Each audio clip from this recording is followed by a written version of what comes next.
Carter, Master Detective.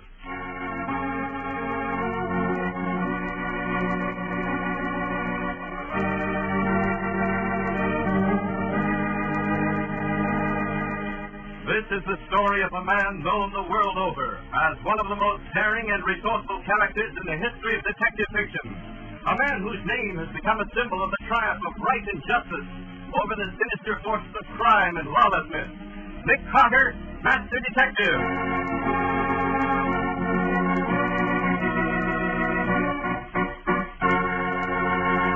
Today's exciting case, Nick's search for the murderer who placed Adolf Hitler's brand on the jaw of a dead man. The body in the ice. There are many strange customs throughout the world, but perhaps the strangest is that of the Arctic Club. You've seen the Arctic Club in action in movies, newspapers, and magazines. In the dead of winter, the members don bathing suits and go for a swim. This morning, with the mercury hovering around 10 above zero, a shivering group of newspapermen gathers on the snow-crusted beach to report the strange activities of the Arctic Club. Okay. Just a few more minutes, folks. I want to line up some more pictures. Hey, will a couple of you girls members climb up some of that snow and make like you're having a snowball fight? Hey, Joe, get a shot at that. You want to big snowball? Yes, just throw the snow, Mr. McGlynn. Wild old McGlynn. With two ends. Yeah, just throw the snow, Mr. McGlynn. Tell them to smile like they're enjoying it. We are enjoying it. This is the healthiest sport in the world. If more people would... Okay, swell. You moving guys finished yet? Have the one in the red suit to face the camera. Mr. McGlynn. Face the camera, Mr. McGlynn. Okay. Hey, look, tell him to say something about the club. Hold the mic close up to him somewhere, will you? Yeah, give it over, Joe. You got fur gloves on, make you good contrast. Okay. Just talk into this microphone, Mr. McGlynn. Wild old McGlynn with two ends. Hi, everybody. Go ahead, Mr. McGlynn. Okay. My friends and me started the Arctic Club in 1910. Now, the 50th of every month, rain or shine, we meet and take a dip in the health-giving waters of the ocean. It's easy in the summertime, but in the winter, like now, when it's below freezing, it takes plenty of intentional fortitude. A daily swim in the winter is the best way to fight off cold, flu, grip, pneumonia, and... All right, that's enough. Then let's get the swimming shot started. Mr.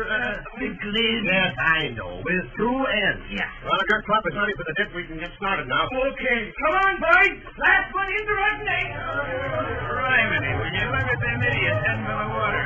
They'll have to break through the ice before they can get in. You get a shot of that old goat looking at the thermometer? Yeah. Hey, Joe! Yeah. You'll have to have them guys run into the water all over again. The camera wasn't ready. Okay, don't call them back yet. They gotta break through that ice first anyway. When they get it cleared, we'll get it. Holy smoke, what's happened now? I don't know. See what they're gonna see. Come on. You don't think one of them's drowned? Trap them around in the ice? How? I don't know. I was just hoping for a story. Hey, you're in water. You better put in a call with the Carter and hurry it up. Hey, what's the matter? We just found something in the ice. Found something in the ice? Yeah, look. Holy jumping. Will you look at that? There's your story, Joe. Frozen solid in that big hunk of ice. It's a dead body.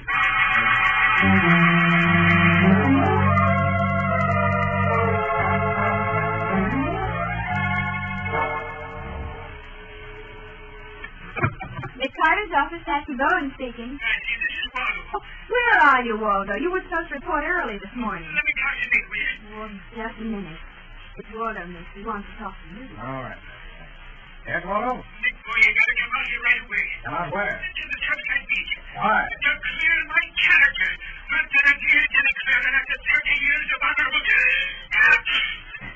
Now, let's get this straight, Waldo. Who's throwing mud on your character? Sergeant Matheson. Matty? Yeah, and he... Waldo, are you mixed up with a homicide? It's all circumstantial, Nick. It's all circumstantial.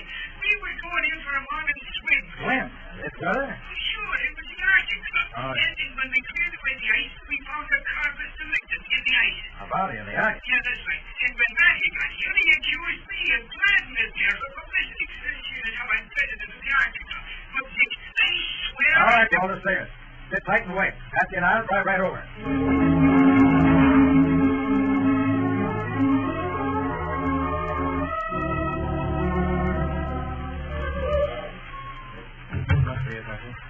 That's the first I've seen out there.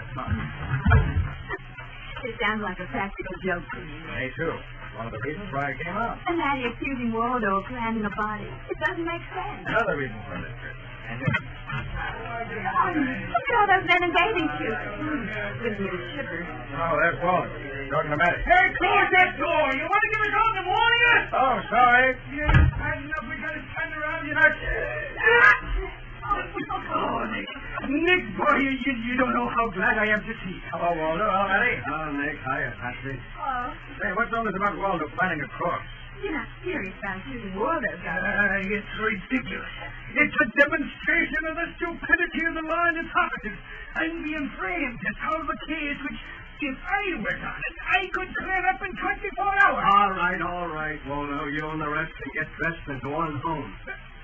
You're in the clear. Yeah, you're in the clear, Buffalo Bill. Why, You think I'd keep you hanging around here making phone calls if I really thought you were mixed up in this? Huh? I just wanted to get Nick out here. Why, you talk Never mind, never mind. I was afraid of that. Why, Sergeant? That's practically blackmail. Look, Patsy, I'd blackmail my old grandmother to get Nick out of this case. It's a stinker.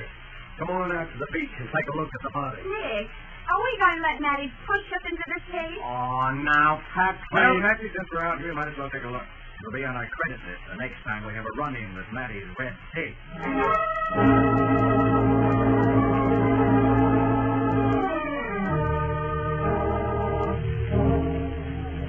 All right, this is it, Nick. We just hauled it a little way up onto the beach. This is the body right now. Frozen solid in a chunk of ground ice. What kind of ice? Ground ice, also known as anchor ice. You can tell because it's granular or porous. See, in especially cold weather, ice sometimes forms in the bottom of the sea. Becomes thick enough to float large objects to the surface. For instance, sometimes ships that have been anchored have had their anchors float to the surface and have drifted for miles. You mean that's what happened to this guy? I do. His body was lying on the ocean bottom, held down by that weight around his waist. But, Nick, that means he was murdered. Yes, of course it does. While he was on the bottom, ground ice formed and finally buoyed him up. What do you know? Now, let's have that pickaxe, Matty. Yes. We'll crack all the ice we can off the body, melt the rest off so we can just see what happened to him. All right, here. Nick, thanks. It'll be a long job, but it's got to be done.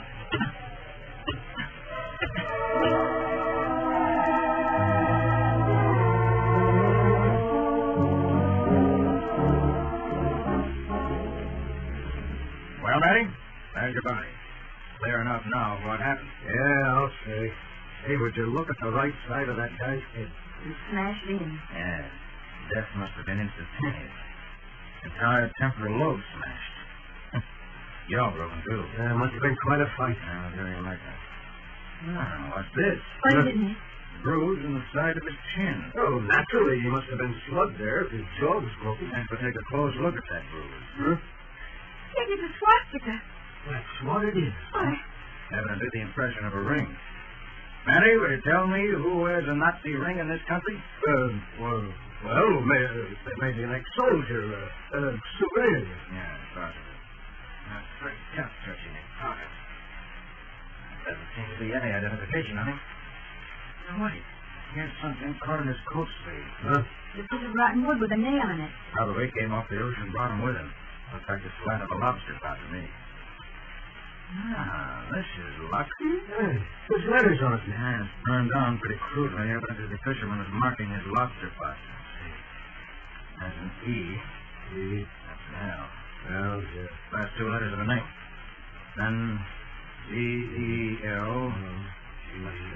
D? Yeah, D. R. Can't make out the rest. No. Oh, yes. Yes, of course. Belgrade, small town about 30 miles up the coast. You mean this course stretches 30 miles? I do. All right, Matty. There are your facts. Unidentified man was killed in the fight by someone wearing a Nazi ring. Was weighted down and dumped into the sea near Belgrade. Ground ice floated him up and down here. There's your case. Come on, Patsy. Yeah. Oh, now, look, Nick, you're not walking out on me. Leaving me with this mess. I certainly am. But it's murder, Nick. You can't just go home and forget Who said anything about going home? Patsy and I are going up to Belgrade to find out who wears Nazi rings.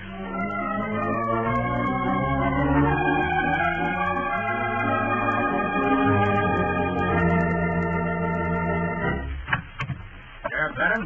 In the flesh, mister. I'm Nick Carter. This is Miss Patsy Bowen, my secretary. Carter? I don't know as how I recollect the name. We've ever met. I'm a detective. I'd like to ask you some questions. About what? I think someone may be missing from Belgrade, and I think I've found him. I'm listening. Short man, blonde, weight about 130, blue eyes, ankle and nose, large ears, heavy lips. You found him? That's Charlie Howell. Where is he? And the police morgue dead. Dead, eh? Murdered. Murdered, eh? Too bad. I wondered what happened to him. Who was he, Mr. Brennan? Assistant in my store, at Brennan's grocery store. You can't support yourself on a sheriff's pay in Belgrade. How long has Howell been missing, Mr. Brennan? About 2 weeks. I thought he was out on a binge. I sent him out Friday night to make deliveries in the truck. He never showed up Saturday. Did the truck? Yeah? I guess he brought it back to the garage before he went, well, wherever he went. Did it ever occur to you that the killer might have brought it back? No, never occurred to me Charlie was killed. He's been on bats before. Anyone complain about non-delivery of groceries that day? No? Chance Howell was killed after he finished work. There's an equal chance he was killed on the job. I have a list of Howell's delivery schedule for that Friday. Don't see why you should. But, Mr. Brennan, this is a murder case. Sure you want to Now, help. look here, ma'am, and you too, Mr. Parker. My name is Carter. Nick Carter. Carter. Well, as far as I'm... Say, would you be any relation to old Sim Carter who broke the New England bank case? He was my father. Your father, eh? Well, why didn't you say so before? Oh, glad to meet you, Carter. Shake. Well, your father was a great detective. You want Charlie's delivery schedule? Well, you get it. You get anything we've got in this town. Well, thanks. For a while, I thought all I was going to get was a cold shoulder.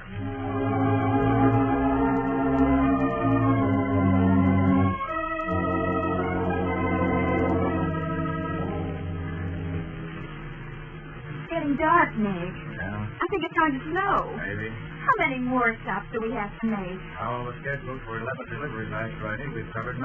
Well, what's left? Family by the name of Kane and that shooting club. I didn't think Belgrade would have a shooting club. But the tiny little town doesn't look like a resort. Should have said ex-shooting club. Our business day. Just hanging out. Oh. Brennan said he very rarely sent anything out there.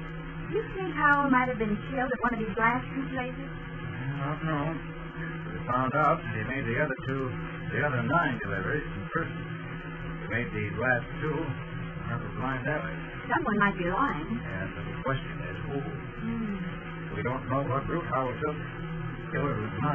Might have been the last. That name Kane sounds suspicious. Wasn't Kane the original murderer? Pretty far fetched reason, Sandy. We're going into a crash.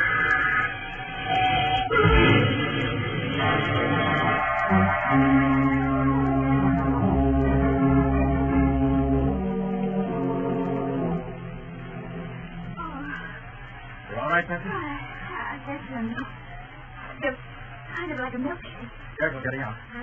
Another 2 feet and we'd have ditched into the gully. Oh. That's it. Started to hail. Yeah, now let's see. Both rear tires shot away. Nice shooting. Our itself isn't damaged so much, though, luckily. Well, who's going to wreck us like this? Someone who doesn't want the Howell case followed. I nominate the killer offhand. The guy with the swastika ring? Well, do you think we went back we could locate him? I doubt it. That'll be gone. Too dark to look for him. Not enough snow on the ground to trace footprints. Come on. Where to? The first warm house we find. It's going to be a freezing night. We can't sit here on a lonely back road with 2 flat tires and wait for help. Nick, look down the road. A little to the left. I think I can see a light. Huh? Oh, yes, I see it. Now, that's where we were headed when we crashed the shooting club. Well, we're going to make it half an hour. Half an hour in this storm? Oh, I wish Waldo were here. Waldo and his Arctic Club. He's got us into this.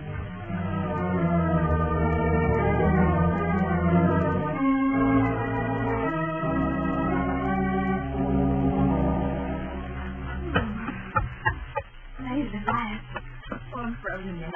Hurry up and knock what I want to fire. Okay, then.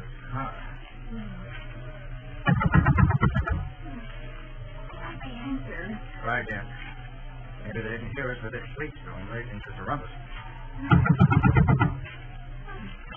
Sonny? Nick, you think something's wrong inside? This is a swell night for murder. How easy that. Try to do it. Now, locked. We better go in. Got a funny feeling there are dead bodies in there. What? I got men in here. Why didn't they answer? What's the matter with them? They're standing around looking grim. Like ghosts. That's so. Pardon me, I'm Nick Carter. This is my secretary, Patsy Bowen. Our car cracked up outside and...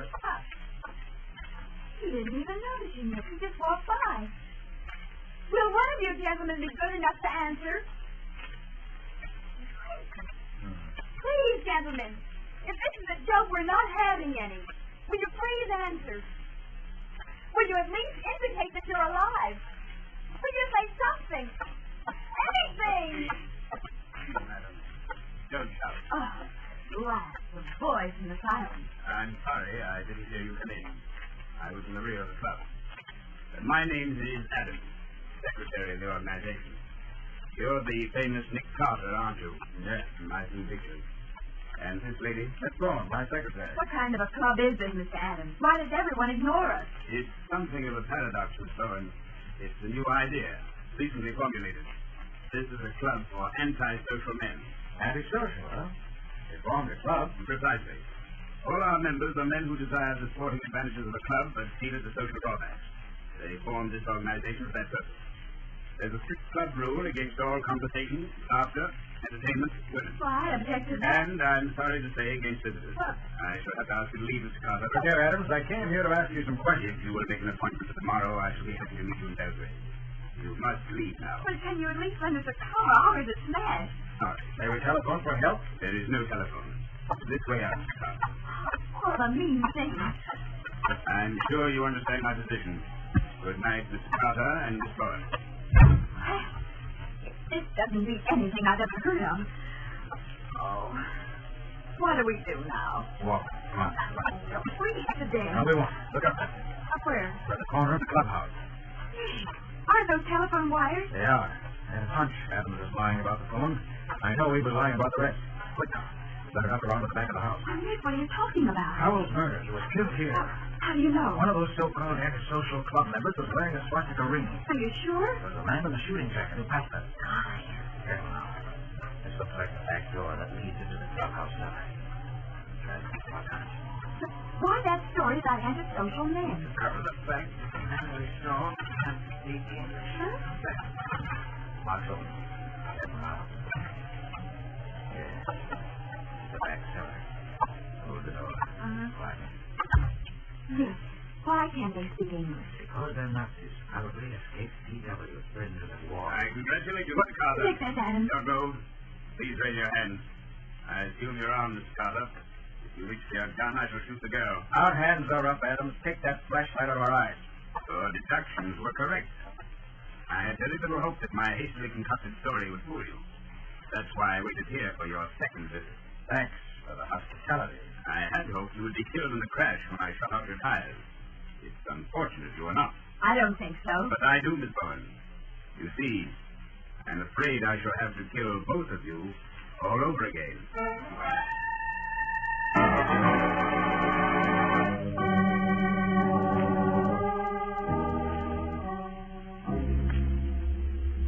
It's getting light out, Nick. What time is it? 6 o'clock. We've been locked up here all night. What's the idea? Adam said he was going to kill us, didn't he? Yes? So why wait? What is this? Refined Gnostic torture? I don't know. Oh, Nick. There's some way out of this mess. Probably. Just gotta find it. Close the door. I think this is it, Nick. Please remain seated. Many years' experience has taught me how to carry a loaded tray in one hand, so convenient when one must carry a loaded gun in the other. There we are. Breakfast. Thanks. We're not hungry. I assure you, the food is not poison. Look here, Adams. What's the game you're playing? You've been threatening murder. Why delay? We're in an extraordinary position, Mr. Carter. As you've already guessed, this is a depot for escaped prisoners of war. Go on.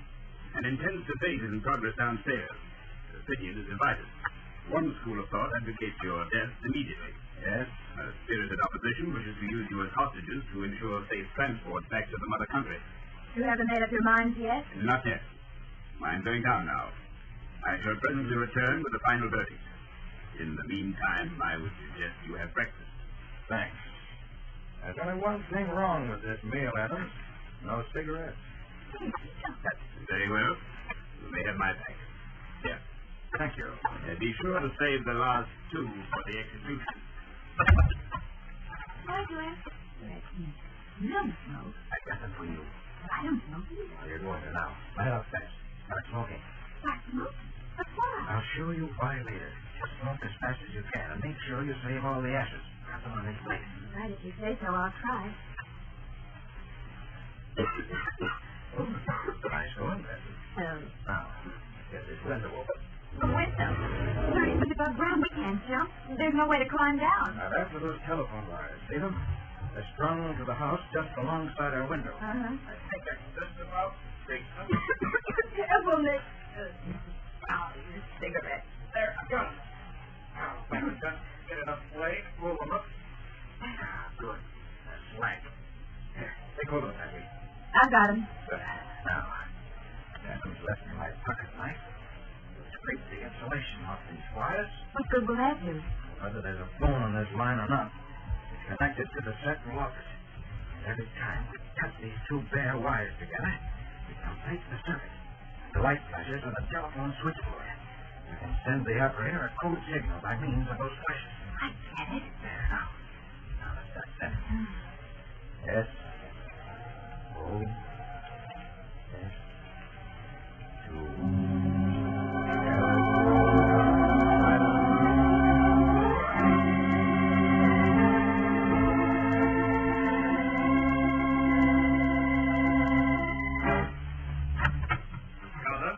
Is bad news, Nick. The gentlemen below have reached a decision. And what did they decide? After 30 minutes spirited debating, it has been decided to kill you at once. Thanks. The gentlemen are waiting in the cellar. Take place there. The graves are being dug now. I more or less expected it. Well, Mr. Adams, I've taken your advice. This is my last cigarette, saved for the execution. I'm so happy you received the news with equanimity, Mr. Carter. I assure you that I... Oh, wait, Patsy! Now, got his gun. Come on, Patsy. Right. Adams is out cold. Now's the time for us to duplicate the process. While his gentle playmates are digging our graves in the cellar, we're going out into the cold world.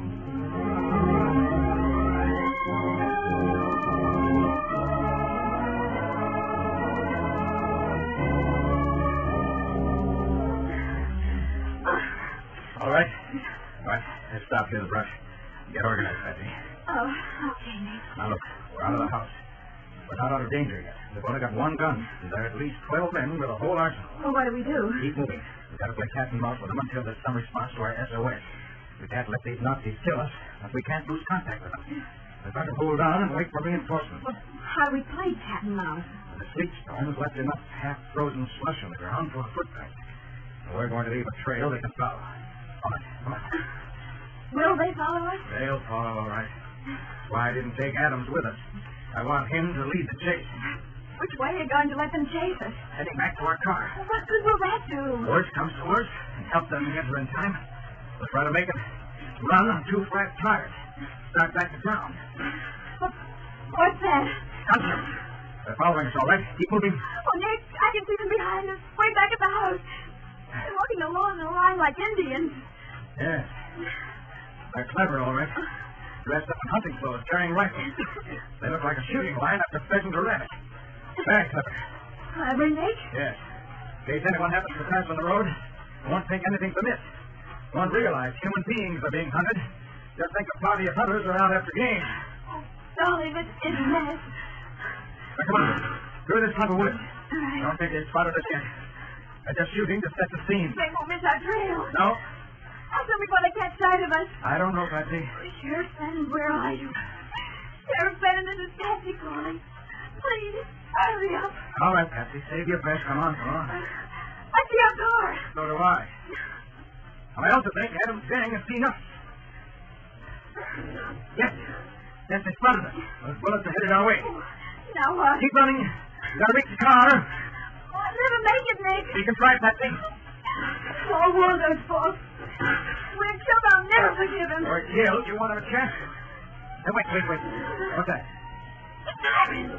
Police, sir. There's Brennan coming. Nick, we're saved by the Marines. Not yet, Patsy. Then we'll pass right by on the road unless we signal to it. I won't realize we're being hunted. How do we signal? Okay, wait. I'll have to sacrifice the car. It's a long pistol shot, but I think I can make it. What are you going to do? Put a bullet into the gas tank of our car. That'll start a blaze Brennan won't be able to ignore. Now stand by, Patsy.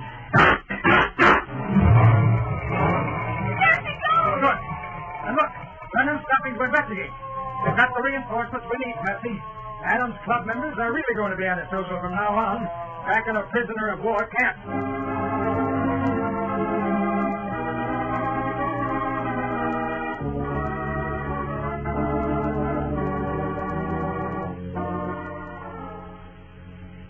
Sorry you won't borrow a car to get home, Mr. Carter. It don't seem right letting old Sim Carter's son take the train. Well, that's quite all right, Lennon. Thanks anyway for the offer. Mighty nice of you giving me all the credit for grabbing that gang of PWs. Well, you deserve it. You got your whole case cold. Charlie Howell evidently heard some of the Nazi gab when he was making his last delivery to the club. Got suspicious and snooped before he drove away. Then was discovered, put up a fight, and was killed. Adams dumped his body in Belgrade Bay when he drove the truck back to the garage. But what about Adams shooting at our cottage? How do you know we were coming? Well, Patsy, Adams must have been in Mr. Glennon's grocery store when we were going over Howell's delivery schedule. Uh-huh. Realized we were on the trail and tried to stop us. Well, he sure didn't, Mr. Carter. And you sure put the sheriff of Belgrade on the map. Well, as far as that goes, Patsy and I might have been off the map permanently. You hadn't answered my SOS the instant the phone company reported it. Well, what happened back at the country club? How did you get away from Adams? Oh, that. Why, Patsy was the one who put Adams out of the way. By smoking 11 cigarettes in half an hour. Oh, that don't make sense, Nick. Well, it was an old trick my father taught me. I took the ashes from the cigarettes Patsy smoked and packed them into an empty paper cigarette tube. And then when I pretended to start smoking my last execution cigarette, I simply blew the ashes directly into Adams' eyes. That blinded him so I could take his gun away and knock him out. So that was it. What a boss to work for, Sheriff Glennon. A trick in every pocket and 100 up his sleeve. Mr. Carter, I got an apology to make to you. I once said you were the son of the famous Sim Carter. Well, I take it back. Sim Carter's the father of the famous Nick Carter.